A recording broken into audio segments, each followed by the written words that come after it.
welcome to On the Bench, the new weekly sports discussion show for Lincolnshire and Humber region, right here on Channel 7. I'm Rach Chadwick. On the show today, we'll be casting our eye over the big talking points from the world of sport and asking our studio guests to give us their views on the stories that have been making the headlines over the past 7 days. Joining us on the bench this evening to share their views are Gaenor Thompson from Grimsby Hockey Club and Ian Watson from Grimsby Redwings Ice Hockey Club. A pleasure to welcome you both on the bench. Gaenor, tell us a little bit about the hockey club. Grimsby Hockey Club's been established for 110 years, so we're celebrating that. We've got 4 teams, 2 women, 2 men, all play in the Yorkshire League. Just finished our season, which has gone quite well for us. Brilliant. And it's anyone ages 11 upwards, welcome. Fantastic. And Ian, I hear your under-16 teams have been doing particularly well this season. Just tell me a little bit about that. Yeah, they compete in the National League, and this year they came second. Sorry, there was joint first, and came second on goal difference. So they've done really, really well. Yeah, so great achievement overall. It is, yes. Yeah. So while I've got you both on the sofa then, so we've got Grimsby Hockey Club and the Ice Hockey Club. What are the main differences between the two kind of sports for our audience at home? Well, Main one, I think, would be you're on ice, we're on the artificial. Obvious one there. One is hockey, you can only use one side of your stick. Okay. Then yours you can use 2. Yeah, and we have left and right hand sticks, where in the field hockey they only have the right hand stick, don't you? Fantastic. And do you have many people that kind of cross-reference between the two different sports and maybe start off in one and go to another, or not very much? I think we do. We have more recently, haven't we? Yeah, you've got one of our older players turned up, haven't you? So, ah, fantastic. Yeah. Well, we'll talk a little bit more about that in a while. For the last 2 weeks, our brave reporter Matt Denson has been boxing and taking part in jiu-jitsu lessons. So this week we decided to give him some recovery from being a punch bag and sent him down to try out ice hockey with our guest Ian here. Find out how he got on later on in the show. Also, each week we want you to send in your sporting questions via Twitter using the hashtag OnTheBenchTV, or on Facebook just search for On The Bench TV. And our resident opinionator reporter Stu Cox will be here to answer your questions on A View from the Estuary. So a packed programme for you, but before all of that, let's have a quick roundup of this week's sports headlines. Hearts have put their entire first team squad up for sale in an effort to keep the club afloat. With mounting debt and season ticket sales low, the Edinburgh club will listen to all serious offers for their players in order to survive until the start of the new season.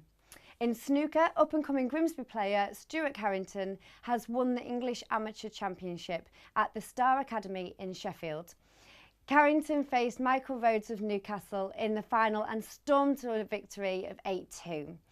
Australian cricketer David Warner has publicly apologised for his unprovoked attack on England batsman Joe Root in a Birmingham pub last week. This is sure to spice up this summer's Ashes, with the first test at Trent Bridge on July the 10th. So this is something that I want to talk to you guys about, because I don't know whether you're into cricket much at all, but you must have seen this in the headlines, because as a professional sportsman during a tournament, is there any argument to say that he should have been in the club at 2 a.m? Ian, how do you feel about that? Maybe 2 a.m. is a little bit late, but I think the pressure's on on people at that level of sport, that they need downtime and they need to be able to relax at some point, even during a tournament. Yeah, I get that, absolutely. As a professional sportsman, how do you feel that he should have reacted to this situation? Gaenor, do you feel it's acceptable at all?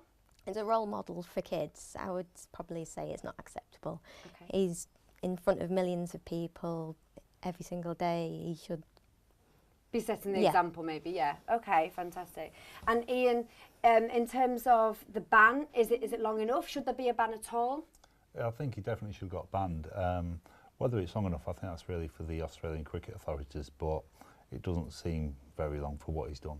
Yeah, well, effectively, it's just don't play in this tournament, but then you can start straight away from July the 10th. So it's not really too bad. And obviously £7,000 fine for a professional sportsman isn't really that much, so it doesn't really kind of reflect the side of the sport. So leading on from that then, so in terms of the mentally and physical side of sport in general, your sports are pretty physical. You have to kind of get down and dirty and get in with it. Gaenor, were you prepared for that when you first went into hockey? I think I was more prepared for the stamina and the endurance that you need for it. There's a lot of skill, a lot of coordination that's needed. But the physicality in field hockey isn't necessarily as much as what I'd say is in ice hockey. Yeah. But you do need to be a bit ready for Robust. the challenge, yes. And did you have the fitness levels going into the sport already, or did you have to pick up from there? I mean, I started when I was 14. Okay. So I was playing with people a lot older than me. Yeah. But you go to training sessions, you go jogging, you can always so you get can the maintain fitness. it. Yeah, fantastic. Okay, and in terms of injuries, like Gaenor said, your sport is quite brutal. So how do you deal with the injuries within your team? Because you have teams that go from, you know, under 12s all the way up. Do you have quite a lot of injuries? The injuries do tend to, we do have injuries, but they do tend to be minor on the vast majority of them. Yeah, unfortunately, you do get the odd serious injury, which you can get in any sport at any level. But all the rings that we play at and at Grimsby Ring and we're training, there's always staff on hand that are first aid trained. There's people in the club that are first aid trained, and we can deal with the vast majority of the injuries. It's just the unfortunate ones. Yeah, like you say, that sometimes they're just uncontrollable, and it's just no matter how careful you are, you're always going to get them. But at least you've got teams that support you behind you, and you know get them to the fitness levels that they need to be. So that I think one of the most important things with the ice hockey is that at under 12 level, there's no contact. Right. So if they start at that age, they can learn the sport and then move on. After 12 years old, then they start full contact, right? And we do help them with that. So you introduce it gradually. Yeah, as is like that as well. Yeah. So it's your 12-year-olds, you're not playing necessarily with like 20 plus. Yeah. But as soon as you can hit 14, you 14-year-olds that are level like us, where you can play. Okay, thanks for your views on that one. Over the past week, we've been gathering together your questions, and we've put them to one of our resident experts. Here's Stu with a view from the Estuary. Hello and welcome. This is A View from the Estuary. I don't think you've got to just look at them two teams. I think maybe the Brazilians, they haven't performed well over the last few games. Neither of the Spanish. Have a look at maybe some dark horses, like the Japanese or the Mexicans. You've got to look at the drivers. Every driver's different, every track's different, every setup for the cars are different. I think there will still be problems, but time will tell. No, I think he should be suspended till after the Ashes series. No professional sportsman should attack anybody. I think it's a bad role model for young cricket stars out there, and he's been fined, but maybe his fine should be a little bit higher as well. I think everybody of England calibre who is an England fan would have watched that tournament and thought that tournament was pathetic. I think you've got to look at maybe a fresh man at the helm just to change a few things around. Stuart Pearce has been there for quite a few years now. Maybe get somebody like Wolves' new manager, Kenny Jackett, in. He loves a good young player, and I think he could be one who could stem the under-21s forward onto pastures new. If I was a female tennis player on the professional circuit, I'd be worried. Venus Williams said something similar after Wimbledon when she won it a few years ago, but it kind of backfired. Serena has been dominant in female tennis for many years. If she stays injury-free, I think it will continue. Well, that's it from me for this week. Join us again next week. If you want to get your questions in, you can. It's Twitter @OnTheBenchTV, Facebook.com/OnTheBenchTV, or you can email studio@estuaryradio.com. See you next week. Some excellent questions there, and certainly some good talking points to consider. So well done if yours was one of the questions answered by Stu this week. As always, if you've got a question for our Estuary boys, simply tweet your question with the hashtag #OnTheBench. Okay, so we're going to pick up from a little point there from Serena Williams. She's just said there that the best is yet to come. She's been in the sport for a long, long time. Is it really difficult to maintain your fitness when you're at such a high peak in the sport, Gaenor? How do you feel about that? I don't necessarily think it is what level she is. She's got the time, she's got the people around her, she's got the things she needs to compete at that level and maintain her fitness. But I would say hers might have gone only because of her age and the up-and-coming definitely the people at playing tennis now. We've got Heather Watson coming in. Yeah, I mean, it's quite a bold statement considering how long she's been in the sport and dominating the sport, basically, isn't it, really? Okay, join us after the break. We'll be continuing the discussion with our guests, and Matt Denson hits the rink with the Grimsby Redwings. See you in a few minutes. Welcome back to On the Bench. Last week, Olympic champion Joanna Rousel has said that women's road racing will only have equality with the men's side of the sport if they're run together. Do you think there's an imbalance in the sport or a bias for the men's from the women's? That's something that I want to discuss with you guys as well, because equality in sport is something that's quite prominent at the minute. We've seen, obviously, the Wimbledon final in the last few years has been the same prize money, whereas previously it hasn't. Do you find at a local level that you have quite a lot of equality in the sport? I know, Ian, you have both genders in the juniors teams. Yeah, we've only got a few girls in the sport, but in our club anyway. But there are girls teams and there are ladies teams, and also we play mixed as well. So it's something that you actively encourage, you know, men and women to involve themselves in that? It is, yes. And to be honest, if we get more girls involved in the Grimsby Ice Hockey Club, it would be absolutely fantastic. Yeah. You know, there you go. Yeah. Good quick plug for you, that's all right. And Gaenor, do you find, you've obviously got men and women's teams in your club.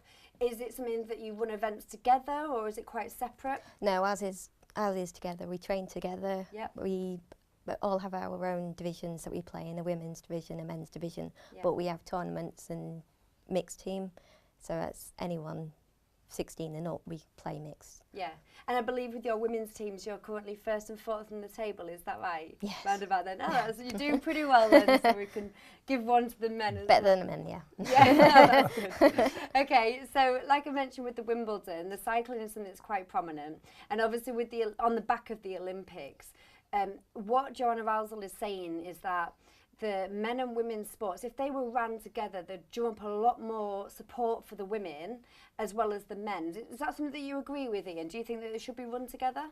I think it wouldn't be a bad idea. Yeah. But I think really to get equality and more prominence for women's sport, I think a lot of it will come down to exposure, which is down to the TV. Yeah, fantastic. To buy into it. Yeah, I mean, obviously with Jessica Ennis and all these different people, Rebecca Adlington that were in the Olympics, it's a fantastic opportunity to really raise their profiles. Okay, so in terms of other sports, I mean, do we have, are you into football? Are you football fans at all? We've got Sian Massey, who's the lineswoman, who's been playing the last season or two, I think, for the Premier League. And actually, she's got fantastic results in terms of her decision-making. So do you think it's something that can be the norm in football and other sports that's quite male-dominated for women to be involved in that more? How do you feel about that, Gaenor? I think it's going to take a while in football, but if you're talking from a hockey perspective, you've already got men and women sharing the umpiring, so we're actually quite up there. Yeah, certainly an interesting point to think about. Now, Ian, you had our very own Matt Denson join you on the ice hockey rink a few weeks ago, so we're just going to have a look at how he does now, so let's have a look. So we're here, Grimsby Redwings Centre, the home of one of the world's fastest and most up-and-coming sports, ice hockey. If you've ever seen it on TV before, you'll know what I mean. It's fast, it's well-paced, and I'm going to find out more about it tonight. Grimsby Ice Hockey Centre, here I come.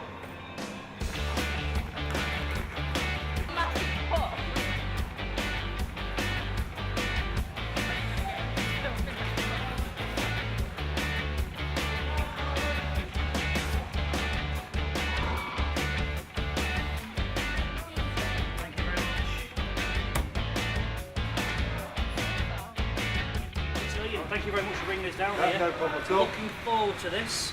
Please tell us where we are and what we're doing. Right, at the Grimsby Ice Centre, this is the Grimsby Ice Hockey Club where we've been doing quite a few years, well, a lot of years now. We started in 1932, then we closed down, now we're back up to about early 70s. Right. So, yeah, we've got loads of age groups, loads of, we get older beginners in. So at the moment, what age group's behind us at the minute? At the moment, this is the under 14 squad, which is, they're not a bad bunch of lads, but they're still very, very early days for us. It's a bit of development. They look quite competent to me. Yeah. Okay, so basically it's open to anybody to come down and get involved. Yeah. So you've got yourself as a coach. Yeah. How many other coaches have we got here? We've got one other assistant coach on tonight, and then what we do is we have the stronger players from the under 16s and some of the other age, the older ages, the 18s. We encourage them to come down and help out with the younger age groups. So okay, so everyone helps each other? Yes, yeah. Okay, and what's the one thing I'm going to take away today? Are you going to wear me out, or are you going to tie me out? What are you going to do? Probably bruises, mate. Thank you very much. Thank you. Yeah. Look forward to it on the ice. Yeah.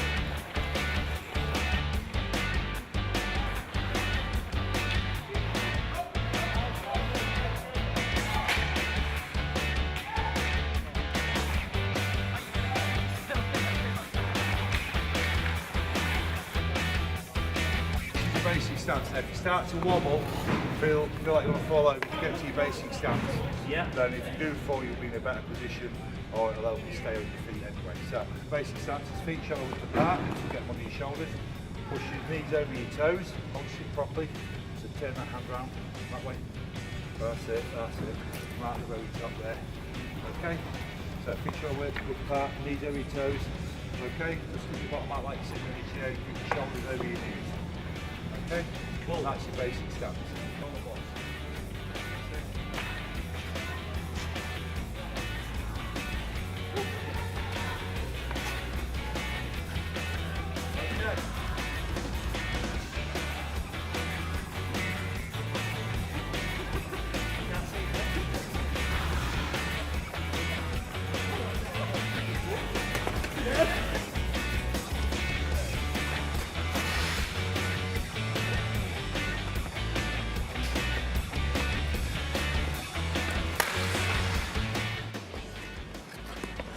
Wow, what a fantastic evening. If you ever get the opportunity, get yourself down Grimsby Ice Rink. What fun, thanks to the lads, thanks to the team, thanks for wearing me out.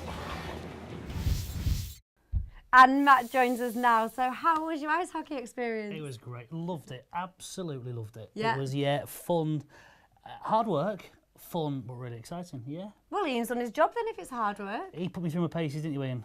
I did my best to, yeah. Was I natural? Not quite a natural, but I thought he did really, really well. Will he look the part? So. Oh yeah, we got him dressed up properly. So yeah. So do you provide all the kit for the guys that come down? we can, yes. We've got a cupboard full of kit, and we can help the kids out when they come down. Fantastic. So what did you find the most beneficial then? I think it's from the minute I walked in, and everyone just made you feel at ease. And we knew we was there to do a bit of filming and have a bit of a laugh, but also the lads on the ice were taking it quite serious. They were enjoying themselves, and they're a good bunch down there. Well, yeah, they're quite serious down there. When they've got blades on their feet, you're not going to mess around, do you? I was quite scared when I could see what they could actually do on the ice, and I thought, whoa, what am I going to do? But anyway, brilliant, really good fun. Oh, brilliant. So how can people get involved? Because obviously you've got the likes of him coming down to the rink, but how can people get involved generally? Just come down to the ring. There's set times. We train, the 10s train from 8 till 9 Saturday morning, followed by the under 12s from 9 till 10. And so if you come down at 8 o'clock in the morning, Saturday morning, we can get people on the 10s as beginners, the younger kids. If they're slightly older, we've got the Wednesday night session we've got the ice from 7 till 10. And if they come down at about 7 o'clock, we can get them on with under 14s. And all abilities, anybody can join in? It's always nice if they can skate a little bit, go forwards, maybe a little bit backwards and stop. That always helps. But if they can't, we can help them out. Okay, and Gaenor, how can people get involved at Grimsby Hockey Club? Well, we have training on Thursday nights. We've got information on Facebook, so search us Facebook or Google Grimsby Hockey Club. Thursday nights, Oasis, 7 till 8 is the seniors, and then we have a junior section 6 till 7. Fantastic. So wide range of people that can go down. And do you fancy having Matt coming down for a session with you? More than welcome to come down for a session with us. Men and women, take your pick. You'll be happy down there. Well, thank you very much for that, guys. Okay, that's all we've got time for this week. Thank you to our guests tonight, Gaenor Thompson and Ian Watson, and thank you for watching. We'll see you next time here on The Bench. Take care. See you soon.